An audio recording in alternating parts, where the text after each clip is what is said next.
convidado, diretor da ARAI, diretor da Produtiva, Juarez Neme da Costa, para falar um pouco sobre as questões relacionadas ao solo, para poder falar um pouco sobre plantas. Afinal de contas, Juarez, é sempre muito importante trabalharmos com esses conceitos e entendermos um pouco mais como funciona o desenvolvimento da lavoura, especificamente agora da soja.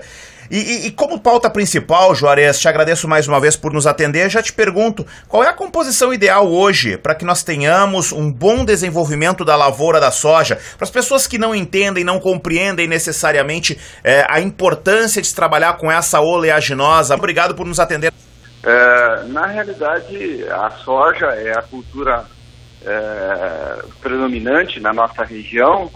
E a cada ano a gente vem tendo aumentos de produtividade significativas. Eu que não sou de Ijuí, vim para Ijuí há praticamente 30 anos, mais de 30 anos, nós produzimos em torno de 30 sacos por hectare. E hoje já se tem produtividade de 70, 80 sacos, tudo isso devido a aumento de tecnologia. O que é tecnologia? Tecnologia passa pelo uso de sementes de qualidade, de plantio direto, de práticas que se utiliza dentro da lavoura e que vem agregando produtividade a essa cultura que é de fundamental importância em todo o nosso país, na realidade, né? Ao longo desses anos a gente teve o quê? Uma das primeiras coisas que foram fundamentais foram a questão do plantio direto, que resolveu a grande maioria dos problemas que nós tínhamos em termos de conservação de solo. Junto com o plantio direto, rotações de cultura, o uso de fertilizantes e de corretivos, não só os macronutrientes como o NPK, como micronutrientes também. Depois nós tivemos também a introdução da biotecnologia, que vem trazendo também agregando muita produtividade na nossa soja. Então, assim, são diversas práticas que se tem adotado e que com isso fazem com que o produtor cada vez mais tenha aumento de produtividade. Para você ter uma ideia, em questão de 30 anos, se teve, então, saiu de um patamar de 30 sacos para um patamar hoje de 60, 70 sacos por hectare, que é, graças a Deus, muito bom. Juarez Neme da Costa, Keller Steglich aqui no assunto eu queria... O que se entende por biotecnologia? A biotecnologia é o uso de tecnologia na semente, embarcada na semente, ou seja, tu tem melhoria nessa semente com cruzamentos, com introdução de genes novos, como gene de resistência à lagarta, gene de resistência a herbicidas, enfim, toda essa parte genética que vem embarcada na semente. Uhum. Seria possível ter uma grande safra, esse aumento, só com o maquinário e sem o uso dessa biotecnologia? Não, eu acredito que não, porque o maquinário é uma ferramenta importante também, para que você esteja trabalhando, vamos dizer, uma uniformidade de deposição da semente no solo.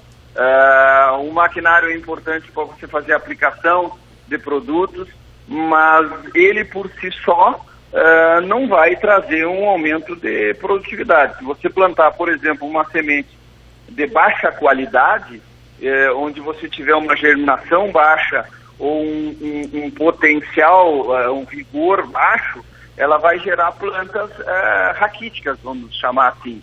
Então não adianta você ter um maquinário de alta qualidade, mas se você não tiver uma semente boa, se você não tiver um solo bom, que é fundamental, se você não tiver condições climáticas importantes, né? A gente tem nas culturas de inverno esse exemplo, às vezes você tem tudo funcionando perfeitamente, uma planta de trigo, por exemplo, muito boa, uma expectativa de produtividade excelente em função de clima, em função de fertilidade de solo, em função de variedades boas, e aí lá no final você tem uma geada que bota tudo por terra. Então, para você ter boa produtividade, você tem que aliar uma série de fatores e lançar mão de uma série de ferramentas disponíveis hoje, e uma delas é a tecnologia, o uso de tecnologia, para que você possa ter uma produtividade boa. Perfeito. Juarez, vamos para um tema muito polêmico, já que a gente trabalhou com a biotecnologia, e o tema é polêmico mesmo. A expressão biotecnologia, ela é utilizada para, até de certa forma, para escapar um pouco da expressão transgênicos. E até especialmente 4, 5 anos atrás havia uma oposição muito forte em relação a isso.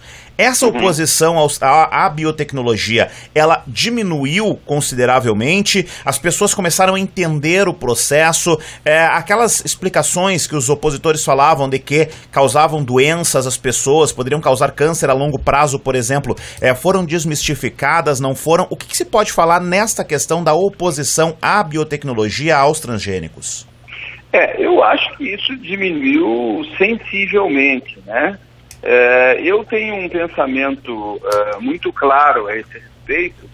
Na realidade, isso é muito mais uma guerra econômica do que ideológica, do que qualquer outra coisa. Sempre quando você tem um avanço em algum segmento, você tem outro segmento perdendo, né? Infelizmente, o nosso mundo é assim. E aí você tem pessoas favoráveis e pessoas contra.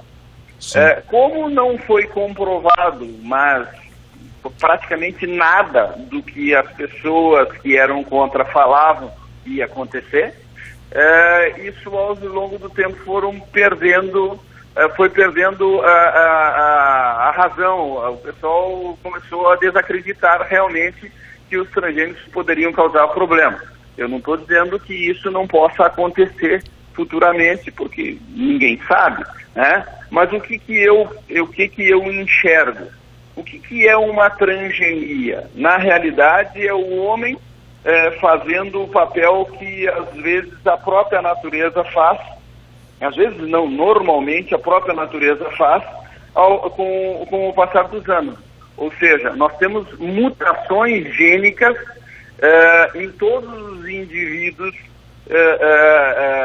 que existem na face da Terra. Em algum momento ocorre alguma mutação gênica e que muda esse indivíduo. O que é a transgenia? A transgenia é o homem, através da ciência, fazendo isso. Ou seja, se a transgenia fosse tão maléfica, nós já teríamos talvez problemas muito maiores na própria natureza, né? Verdade. Os animais, se você perceber, eles sofrem mutações gênicas e adaptações ao meio ambiente ao longo da sua existência, né? Então, eu particularmente sou extremamente favorável ao uso de tecnologia, ao uso da transgenia, para que a gente consiga aumentar a produtividade e, com isso, aumentar o fornecimento de alimentos para o mundo inteiro.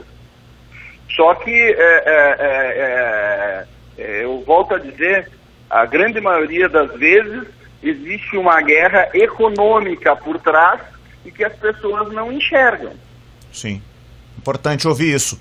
Importante ouvir isso e tentar esclarecer cada vez mais, porque como você falou, já diminuiu sensivelmente nos últimos 3, 4 anos. Praticamente eu parei de ouvir pessoas se dizendo contra e criando casos. Não sei, repito, eu particularmente não tenho opinião formada, mas eu parei de ouvir essas questões, pessoas reclamando dos transgênicos ou da biotecnologia.